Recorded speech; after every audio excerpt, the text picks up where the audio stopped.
All right, good morning everybody. Welcome to the 24th of June meeting of Te Puna Kōrero. I'll just start with a reminder about using our microphones, which I think we've all got the hang of now. Let's start with apologies. We already know that Whāwhoi is on leave and Mose Ngalo is one for lateness. He'll be here shortly.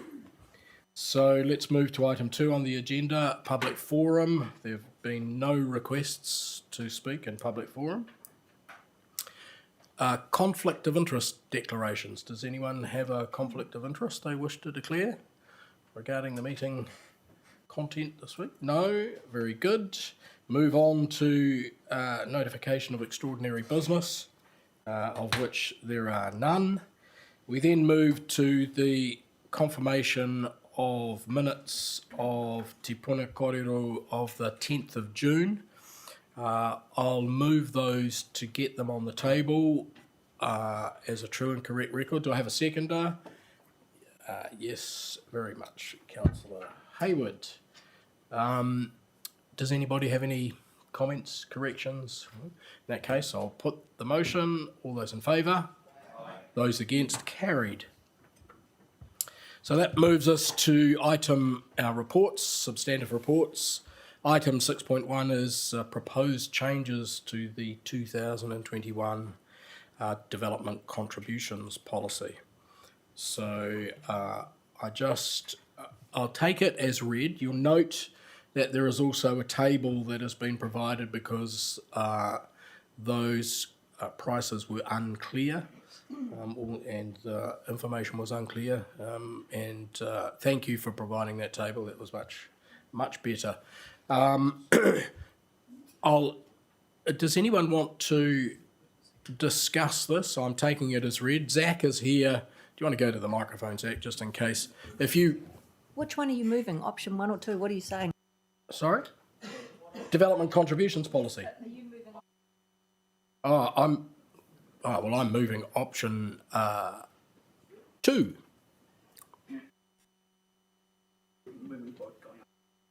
Yeah, I was going to say they're going to both go out anyway, but so that's what I thought.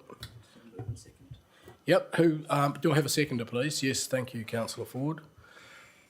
Do you want to just briefly the key points, Zach, particularly in terms of any movements? The movement sizes, etc. Thanks. Through you, Chair. So the current proposal that sits in front of you is the 6th version of Council's development contributions policy. Council has always adopted a growth pays for growth infrastructure approach to the DC policy. The option 2, the proposed 2021 development contributions policy, doesn't propose any change to our operational process. Simply incorporates learnings from the previous policy, being the 2019 policy. It looks to include updated catchments, which better align with the demand on infrastructure services. And it also looks to incorporate changes in legislation in May 2019 around community infrastructure. So there is an additional development contribution relating to community infrastructure. Across the catchments throughout the city, some have seen a slight decrease in DCs. Across the city as a whole, we've roughly seen about a 17% increase in development contributions, which effectively reflects the growing infrastructure costs that the city faces. The infrastructure costings draw from the long-term plan 2021-51, so there's no additional or new information brought inside the DC policy. Thank you. Thank you, Zach. Do we have any questions from councillors? Yes, Councillor Duncan.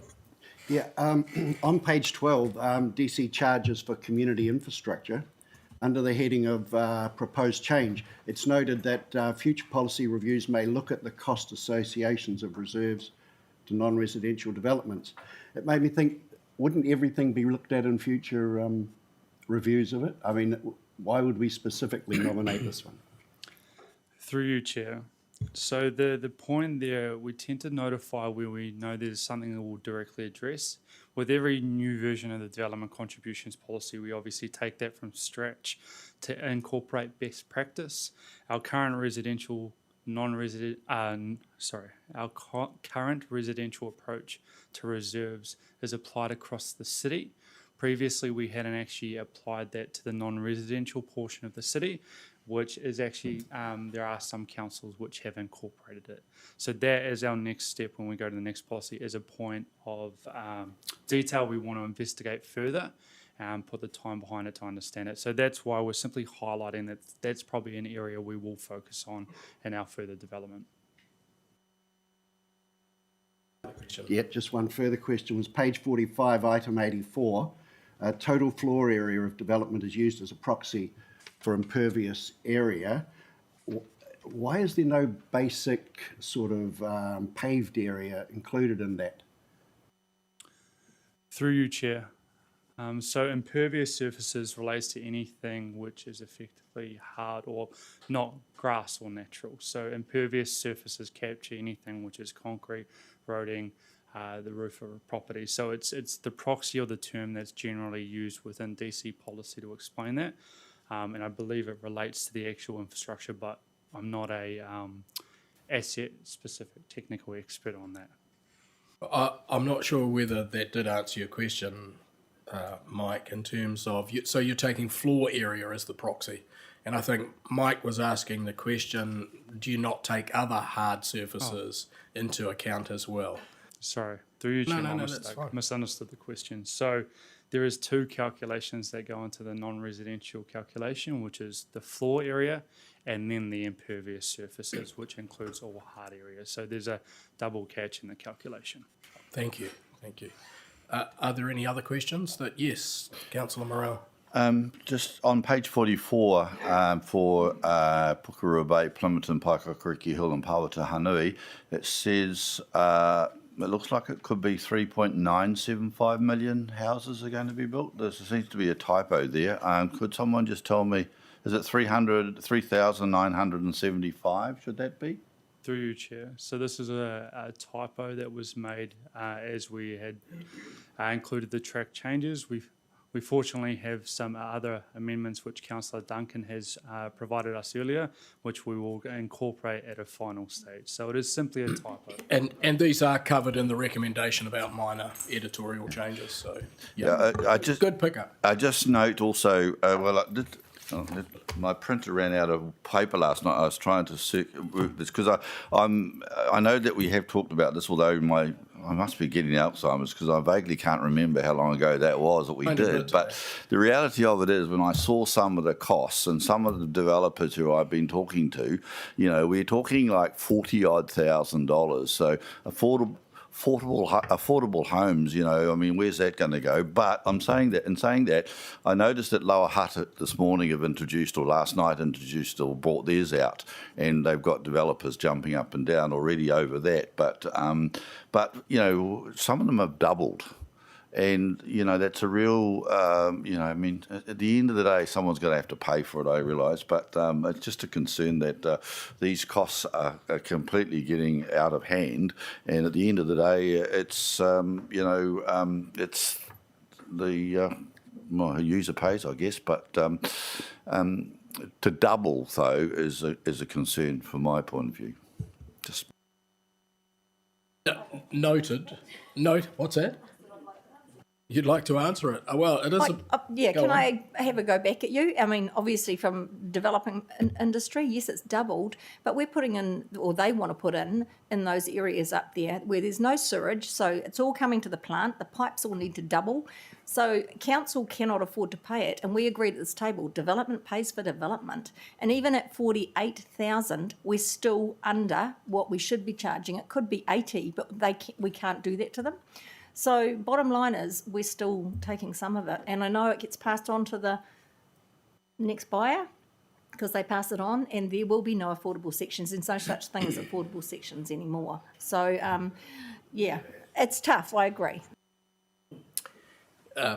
Good point, Mayor. And it was it was a question that I was going to ask. You've made that clear. This is still not growth paying for growth. And I think we need to recognise that. I think everyone does. So it's not actually user pays. It is still being partly subsidised by the rest of the ratepayers. So it's a fair point. And it doesn't seem to, what we've done so far doesn't seem to have stymied growth anywhere. Yes, Taku. Any consideration looking into the Papakainga Act around the development within Papakainga? Through you, Chair. Yes. Oh, We haven't differentiated development as development. So if there is a cost to be borne, we haven't differentiated because it's either the ratepayers or it's the developer. So we haven't made an argument that around any other issues. It's just been a simple principle of if there is a cost to be borne, the development needs to pay for itself. Just so you, Mr. Chair, I have seen a council paper brought out last year around the Papakainga Māori development plans heading into development, that there are some concessions here. Sorry, excuse me, Taku, is that another council, not this council? This council. Yes. I understand that we do enter into discussions with developers anyway, and those things will be laid on the table then. Is that true? through you, Chair. So with each development, any development that falls over the threshold of 10 household equivalent units or dwellings, we enter at least into preliminary discussions around a development agreement, which takes into the scope and the nature of the individual development, and then we look at whether there's infrastructure delivery or anything special relating to that development. So it's an ongoing discussion between the council and the individual developer. Okay. Thank you. Are there any other questions? That's good.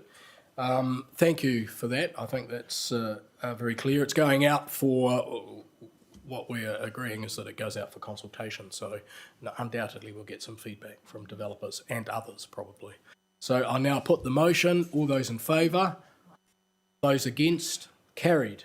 Thank you. We now move to item 6.2, which is the review of the General Bylaw Part 20, our Trade Waste Bylaw. I'm going to move the report with the following recommendation, a Chair's recommendation, which was covered in the last thing we just agreed to, is that we agree to delegate to the Chief Executive the power to make minor editorial changes to the statement of proposal prior to its publication. This makes things easier when people pick up simple mistakes and we need to correct them. So I'll move it, including that Chair's recommendation. Do I have a seconder, please? Councillor Duncan, thank you very much. Now open the report for discussion. We have talked about this quite a lot and been exposed to a lot of the reasoning behind this and what's going to happen. So any questions, comments? First, Councillor Duncan, then Councillor Hayward. Yeah, look, I may have missed it in the reading of it, but it's the transference of the permits, licence, if you like. I'm interested to know when a business has a licence or a permit, is it the business, is it a person with the business, or is it both that have it? So like if a petrol station was sold to another owner, would it transfer, or would there be a new licence issued? Yep. What would happen in that case? Yeah, thanks, Mike. Nick or Sui want to answer? So which one? Can you hear me? Yeah, I can hear you. I can try to answer that question. Normally I'd have Richard here to explain that, but I understand that in terms of transferring a license, it would go to the business. But I'd have to confirm that because it's the business that holds the license, not an individual. Yeah, well, and I assume, Nick, that it would be covered in, if you sell a business, the standard transfer of assets of that being one of the assets potentially covered in That's correct. contractual agreements. Yeah. Yeah, my understanding's the same as Sue's, but we will just check with Richard and James's team to double check and get back to you. I was going to say, no, I won't say that. Yes, Richard, would you like to? So the question, you want to state your question again, Mike? Got the impression that there is no transference allowed, and I wondered when a business such as a petrol station has the license or permit, whatever, is it in the name of a person who owns that business, or is it the business that has the permit, and is it transferable on sale of the business? Yeah. On? It's not on. Right, okay, sorry to answer that one. So the permit is for the consented activity, so that transfer would be part of that discussion about the ongoing business between the person who's selling and the person who is buying as to whether or not it's appropriate to pick it up partway through a permit period. Yeah, standard practice in business sales. Yeah. Councillor Hayward. Kia ora, Mr. Chair. My partai is about the Whaitua implementation program. My reading of the implementation program was that this work relates to recommendations. Let me just check that note that I wrote. I think it's recommendations 25 and 44. Can someone confirm that that is actually correct in terms of our role in trying to tidy up our waterways, that this work is being consistent or bringing our rules consistent with Wellington City's bylaws, and if not, could you elaborate on that? Kia ora. Thanks. I'll ask Richard to answer that.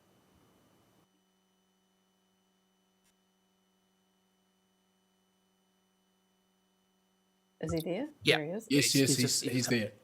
I just want to confirm that this proposed bylaw change is part of the recommendations.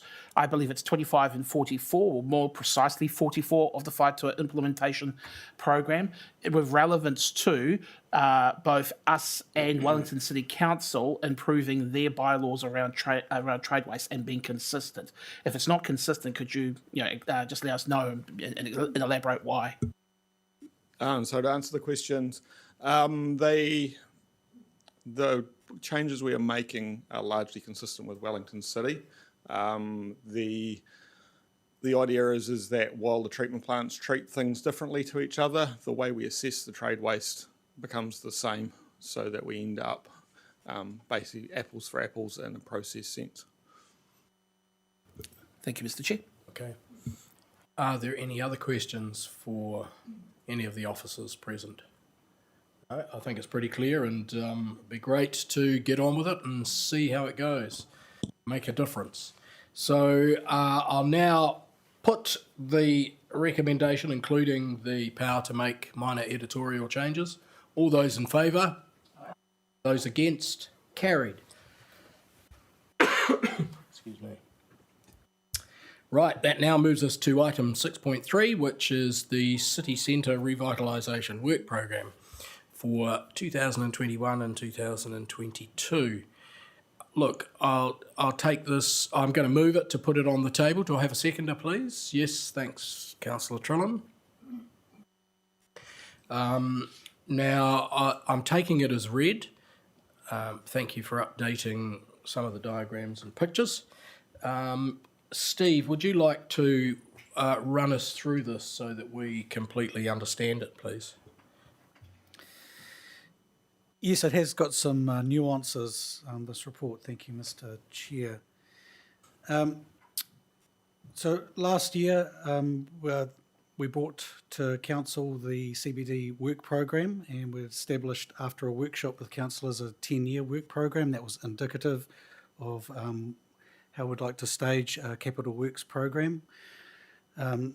Last year, the council approved a series of projects. The big project was the Kenapori to Ferry Place footpath, and then a series of, as noted in point 6, a series of other smaller impact projects. All of the projects have made good progress, but the complicating factor is that the Ferry Place footpath, Ferry Place to Kenapuru, we had the opportunity to merge that with a transport program, looking at that northern Kenapuru area and the opportunity to access some Wakakotahi funding for the footpath project. If council was successful in securing that funding, then it would mean that at least half of the CAPEX program in the CBD program, half the CAPEX funding in the CBD program would then be available for other projects that we could progress from the 10-year work program. So that project is still sitting with the transport team and their northern Kenapuru area program.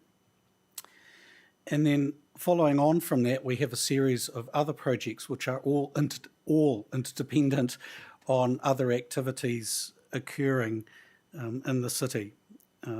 Project number 2, which is listed under point 9, North City Mall have signalled that they will do their refurb of the entranceway into the CBD area on Hartham Place, and if they do that, the best time for council to complete its paving and beautification of that area is before they complete their work.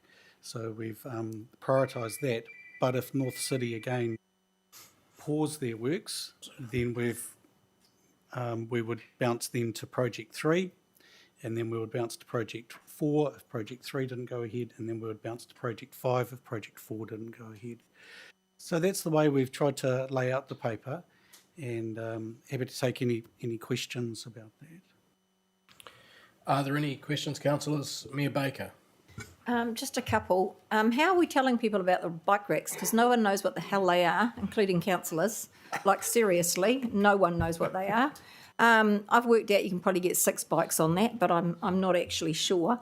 And are we doing anything? We've been asking for ages to try and make the shops out there upgrade their bloody fronts. It's still drab, depressing, that shitty rundown shop with broken windows and everything else. That business person who owns the buildings has not made any difference. So the area still looks run down and crappy because nothing's changed. I thought we were going to incentivise and not just do murals, but we were going to approach businesses and try and get their fronts done up. And as for continuing on the paving, maybe we need to relook at that, because if you have a look at the paving out there now, it looks filthy all the time, no matter how many times they clean it. So thank you, Mayor Baker. There are about 4 questions there. Have you got them? Yep. That's all right. We don't mind. Steve. Jane, would you like to talk to the bike racks and how we're sort of communicating some of these things as we finish them? And would you also like to deal with the paving? And I'm happy to deal with the shop fronts and the incentives program if you want. Okay, so I'll take your point about the bike racks, because I haven't actually seen a bike in them yet. So that might have been a sort of a telltale sign, I think, if somebody put a bike on it. We're also doing this program with the wayfinding signs, the orientation signs, building on the one that we had.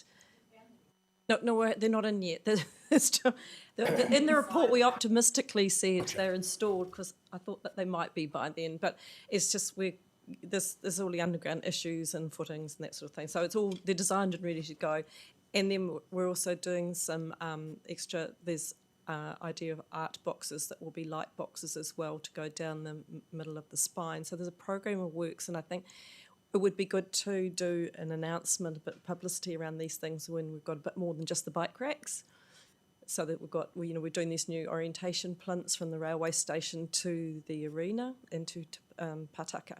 So we'll wrap all of that up and do a story around that.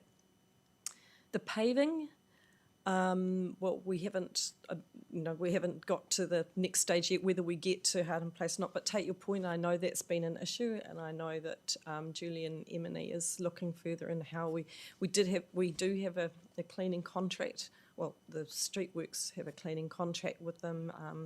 We had an arrangement that they clean the the problem areas once a month. I'm not sure, that doesn't seem to be working, but I know Julian is looking at that contract and Can I ask you why we can't just stick to concrete? Like, there's actually nothing wrong with concrete. By the time you put other things around it, all this expensive paving does nothing to the city apart from become loose and people trip.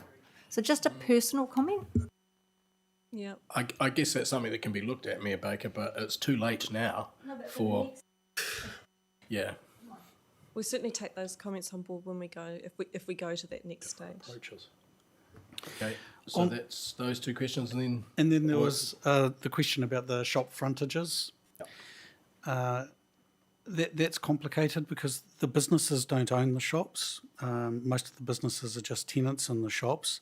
So actually engaging with the property owners to get things painted and beautified is we do have an incentive scheme around that, but actually engaging with a number of those property owners is problematic. A lot of them are just not interested in funding any upgrades to their buildings, even if there is a subsidy available. However, some of them are, and we have made some progress with some painted buildings. Actually, the bar just over here, who put I can't remember the name of it, who put they put the doors on and then they put the little coffee thing in, but actually they took advantage of the incentive scheme and they actually painted the front, so it does actually look quite nice.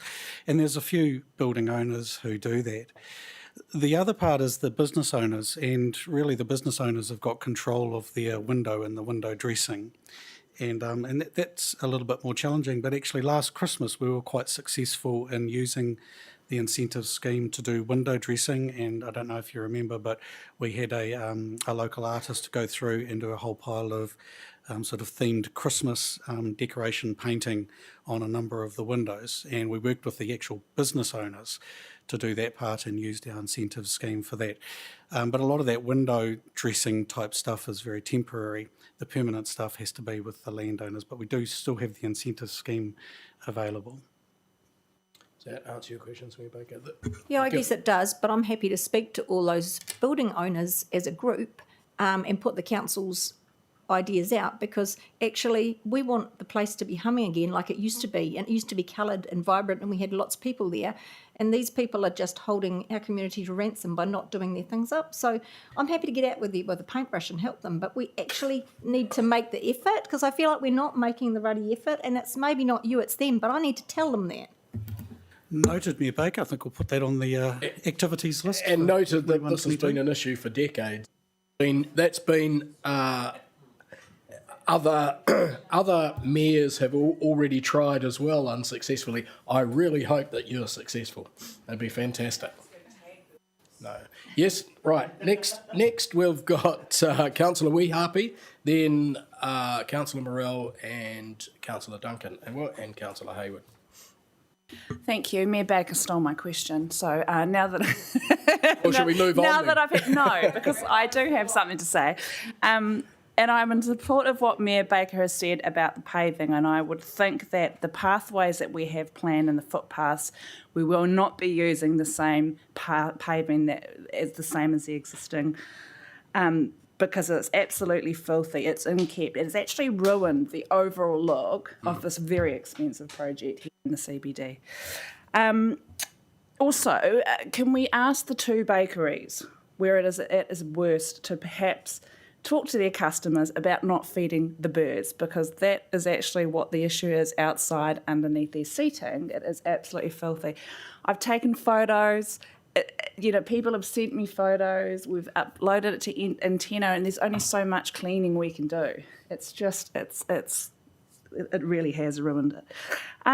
Also, going back to Mayor Baker's comment about thriving the businesses and their shops, when Porirua Chamber of Commerce was involved for a few years, that was when it was buzzing. That's when they had the competitions. That is when the businesses. There was a little bit more. It was a little bit more proactive. So, I support Mayor Baker's comments there to see if we can do something about that. Thank you, Councillor Weehapi. Councillor Morell. Just a couple of points. The table and chairs that we're giving to them, obviously free, is a requirement that they do put them away at night, otherwise they might be going through the windows at night. Is that? Yes, that's right. I mean, they were bought sort of just before winter, so we'll be getting them out in closer to summer. But that we'll have an agreement with them about that they're responsible for bringing them in every night, and if they disappear, that they will need to replace them. And further, as long as I've been around this table, North City Mall have been talking about doing extensions or altering or fixing the front of their building and changing it. And the debate, excuse me, all around that area has been ongoing for whenever. But so is there a time frame for this? Are they committing them to doing it? Have we got a commitment? They have. I have seen some concept drawings.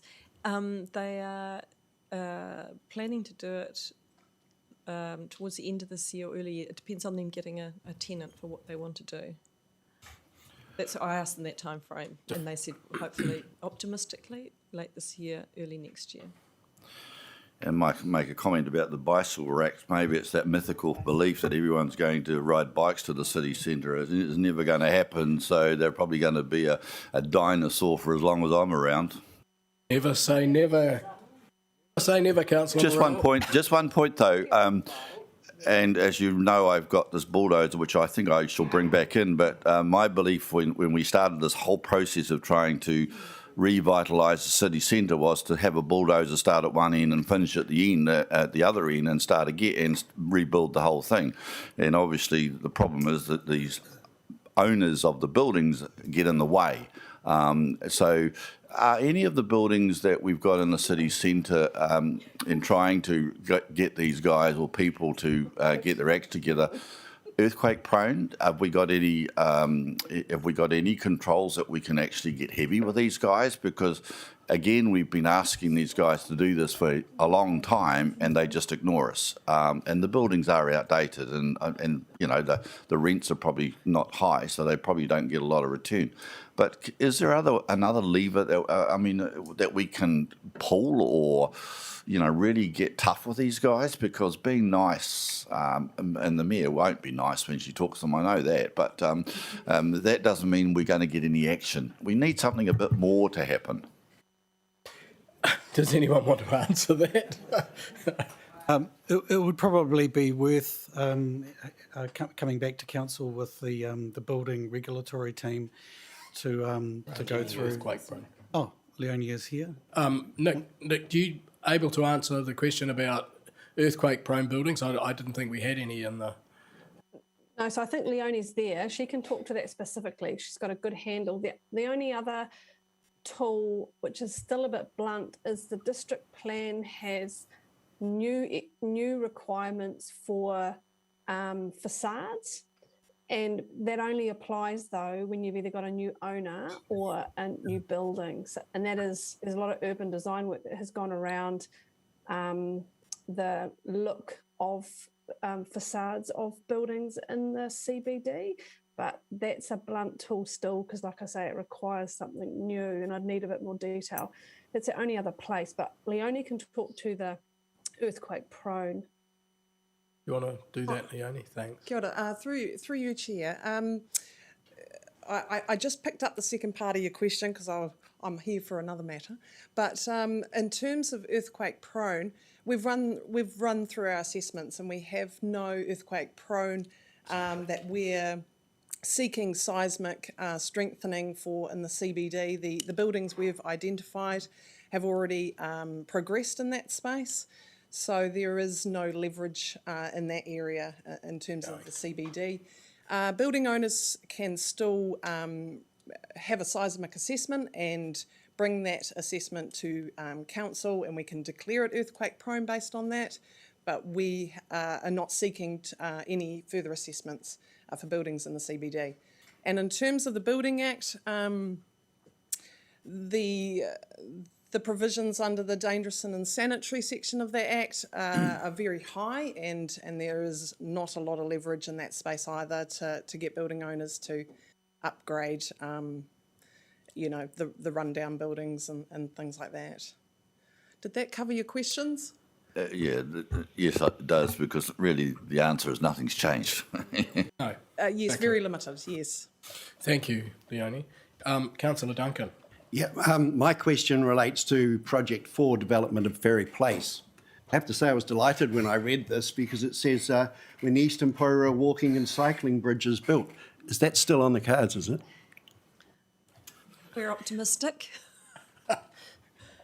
Very good question. It appears from time to time in documents I've seen and not in others. So time will tell. In other words, believe it when you see it. Yep. Maybe that should be deleted from there. Yeah. Councillor Hayward. Kia ora, Mr. Chair. My question is regards to Project 3. Does this project incorporate any review on the number of rubbish bins at the site that's currently proposed? Excuse me. It can do. It's not. Is there an issue that you see with? Down there currently there are 3 rubbish bins. We could pretty much see them from each one. And I know that up in Rangituhi Park there are none. Now, when I asked about this earlier in my term, because I was responding to a constituent during the election campaign saying, why can't we have a bin at Rangituhi Park? The argument that came back from officers was, bins are expensive to operate. We don't want to put any more in. The closest, there's one near the park. Yeah, it is. You can't even see it from the park. It's at the Superette, which is closed off from Rangituhi Park, apart from a little hallway. From a little pathway. I'm trying to understand, is there a different rule for the people who use Rangituhi Park than there is for the city, especially when we don't have as many hospitality sites down there as we once did? Can we not look at maybe removing one from down there and giving our people in Rangituhi Park one bin? Yeah, I mean, this is a tricky issue around rubbish bins. I mean, and first and foremost is you put a rubbish bin there, and many people don't use it anyway, and you're committed to emptying it so it is empty so people can use it, and that becomes an issue. You want to. So the international trends around this are to remove all rubbish bins completely, because people are supposed to, under the whole waste minimisation push internationally, to remove their rubbish, take it home and deal with it at home. So that's the international trend. You'll see some cities around this region, including Wellington City, are pushing down that path. We have chosen to be rather more cautious around that, but we are in practice really not putting new bins in. So the CBD has obviously got quite a lot because there's a lot of eating places, and we don't think we're a city quite ready for that push. But overall, we're not putting in more bins because actually the trend is going away from that. So we haven't really explicitly considered that as a council, but that is something that certainly we can bring up as part of the waste minimisation push. So it doesn't answer your specific question, Jeff. I'm forgetting about Rangituhi Park. I'm just thinking of looking at extra bins in this particular area, Project 3. What's that? Don't forget about that park. Those are my constituents, just like it is inside the park. There are many other parks that don't have bins either. And I'll look forward to everybody else bringing them up in due course. But what we are talking about here is, which you raised first, was Project 3 and whether additional bins could be considered for that area, yeah? Okay, apologies. Take one away. We have a rationalisation around that, because you can see 3 bins within sight of each other. And I'm just trying to say, why have 3 bloody bins very close to each other? Do we really? That's overkill as far as I'm concerned. Transfer one of those bins to Rangituhi Park, everybody goes home. That's why. It's foot traffic. Yeah, exactly. So I'm not sure that there's any resolution out of that.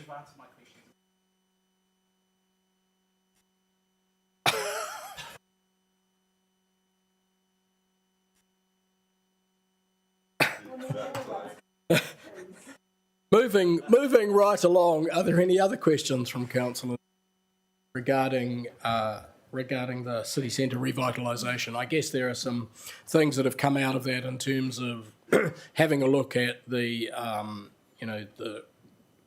what construction materials are used going forward, particularly around the paving area. So thank you for that update. I think it was useful. I'm now going to put the motion. All those in favour? Those against? Carried. Thank you. Now we will move to item 6.4, which is the setting of speed limits on Transmission Gully link roads. I'm now going to move the report to open it up for discussion. Do I have a seconder? Mayor Baker, thank you very much. Officers, you will have already seen, because it's on the thing here in our in the material in front of us, but officers will talk about this updated statement of proposal with the minor error corrections, and we can comment from there. So you're not going to comment, Darren? No. Very good. Yes, come on. Morning. No. Through the chair, there have been some revised dates of consultation period that have been evolving as this project's been progressing. Consultation now closes on the 27th of July. Can you? Do people get that? No. Yeah. Okay. So this is Waka Kotahi doing the consultation, including us. The things here are clear in terms of the diagrams and things and what will be talked about. There are some particular ones around the Waitangi interchange, going from 100 to 50 and those sorts of things. Yeah, sorry. Through the chair, you'd like me to give a brief breakdown of what this activity involves? Yeah, I think it would be useful for people so we understand. Apologies. Yeah, no problem, Andrew. Through the chair, so Transmission Gully is due to be completed and opened in late September of this year, and with some of the link roads, which Porirua City Council will be the owners of, speed limits must be set, which due to the 2017 Land Transport Rule, there needs to be consultation. Waka Kotahi will be doing consultation for Transmission Gully future State Highway 1 anyway, and they have volunteered to do consultation on both their motorway and also the future link roads on our behalf, involving consulting with police, AA, and so draft speed limits have been mapped out. For example, 50 kilometres an hour along the link roads, which are partially in urban areas and partially in rural areas. And we're wanting to have a consistent speed limit through the length of that road, which due to steep hilly topography and winding bends, the roads have been designed for a 50 kilometre speed environment to operate safely, and we're just going for consultation for that in the next 4 weeks. Well, NZTA are on our behalf. That's good. Does anyone have any questions regarding this? And obviously it's going to go out for consultation, and we are approving that we go out with Waka Kotahi. There may be issues that people raise, but they'll come out. I think it's a reasonable proposal and based on previous experience around the country, so it will be useful. Anyone else want to comment? No. In that case, I'll put the motion. All those in favour? Those against? Carried. Thanks very much. That now moves us to 6.5, which is the naming of transmission gully link roads at Whitby and Waitangi. Remember, this item was left on the table. I'm not putting it and asking for a seconder again. There were some questions raised about signage and various bits and pieces, and if I can ask you, Daryl, to come back to us and talk to us through this. Thanks. Thank you. Through the chair. The question I was left with from Cret was how was Whitby and Waitangi going to be referenced on Transmission Gully on the approach to the Waitangi interchange? What I can confirm is both the wording Whitby and Waitangi are used together at all times. So, like, for example, it'll say Whitby, Waitangi 5 kilometres, 2 kilometres, 500 metres, and when you pull off on the ramp, it will refer to it. As we move down the Waitangi Link Road, the naming of the Whitby Link Road will be there, but we'll also put in some destination signing, which will just point to Whitby. Right, because so that was a particular question that I had about Te Kapehu, whether it should be Te Kapehu Link Road or whatever. You were going to think about that as well, Taku, but maybe this answers the... Yeah, it does. I mean, we at the end of the day, it could have been a confusing piece of road to get to. So we were okay with the idea of Kapehu Whitby Link Road. Did that information get back to you? Did that come back to you, Daryl? Sorry, I wasn't aware. Kapehu Whitby Link Road, underneath in brackets or whatever. So, I think it would be a good idea, given that you've said one thing and Taku has said another, that when it comes to it, that somebody gets together and talks about how these are going to look and make sure that people understand where it is they're going or where they can go to by turning down a particular road. Sorry, Taku again. No, that's fine. I mean, it can be confusing, so the additional wording would be really helpful. And I think I had a discussion a couple of weeks ago about that with one of the officers. Did that get back to you, Daryl? No. Okay, easy to sort out. So, that's easy to say. Let's make sure it does get sorted out. Daryl knows now, so... So for clarification, you'll have the road name on the sign, and we can also have a destination of Whitby as well. Yeah. Okay, that's cool. And there would be signs at the other end of both link roads saying where they go to, yeah? Yes, Mayor Baker. Seeing you said that, this is a little bit of a leeway. I'm sorry, I'm off. But just, Daryl, you don't have to come back to us today, but so that people can see those signs on Navigation Drive, will the gorse be removed from Navigation Drive all the way down that is already in the cycle lane that's there? Like it's taking a car length of the road all the way from the roundabout at James Cook down and up. The gorse on the road reserve is unbelievably wide on the road. Just a noting. Through the chair, that extra 274,000 that Josh got in the LTP for weeds, we've met between Parks and Roading, so I'll stick that on the list. Thank you. I don't think that's what you intended. You're Josh. welcome, Mayor Baker. Okay, are there any other questions? Yes, Councillor Hayward. Thank you, Mr. Chair. Just to eliminate any doubt that there's further confusion here, just want to get a confirmation from officers. Was there any other feedback from Ngāti Toa with regards to Waitangi Link Road that has been received by you in since the last meeting that we've had this item initially tabled? Through Chair, no. Okay. Did you get that, Taku? Yeah, okay. Councillor Moreau? I just want to go back to that gorse issue.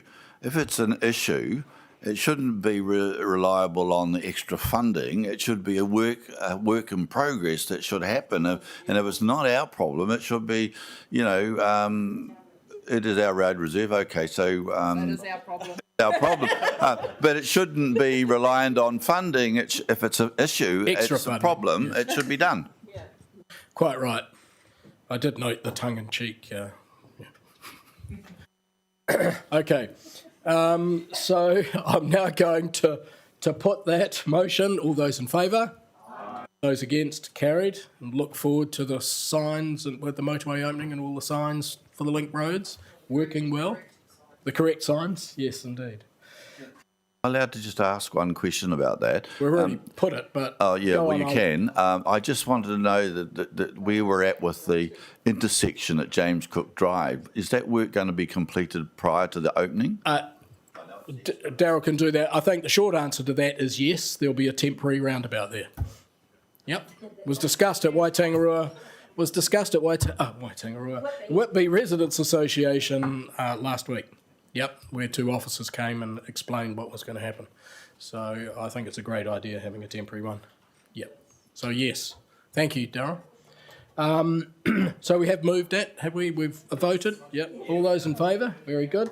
So I'd like to move now that we go into public excluded. Do I have a seconder, please? Thank you, Councillor Hayward. All those in favour? Those against? Carried.